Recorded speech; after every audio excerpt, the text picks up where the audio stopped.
Il y a quelque chose dans notre monnaie aujourd'hui qui fait qu'on déclare tous la guerre à Allah et son messager, sallallahu alayhi wa sallam. Laisse-moi t'expliquer pourquoi. Il y a encore beaucoup trop de personnes qui croient encore aujourd'hui, en 2025, que les monnaies fiat comme l'euro, le dollar, etc. sont basées sur l'or. Non, ce n'est plus le cas et ce depuis 1971 avec la décision de Nixon, qui était d'abord temporaire. Mais 54 ans plus tard, on est toujours dans la même situation.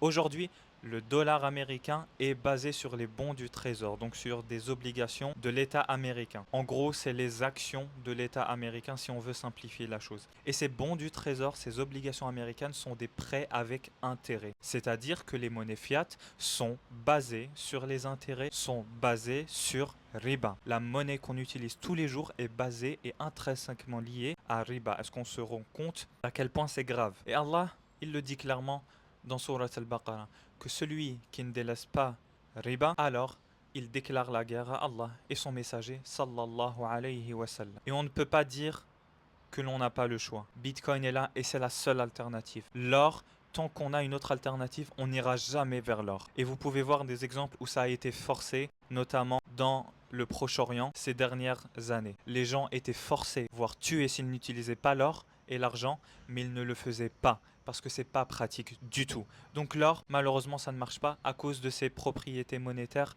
faibles. C'est pas facile à transporter, c'est pas facile à diviser, etc. Les banques islamiques, elles reposent sur la monnaie qui est elle-même basée sur riba. Donc on déplace juste le problème et ça ne change absolument rien. Les autres crypto-monnaies, c'est juste une réplique du système fiat. La seule alternative, c'est Bitcoin.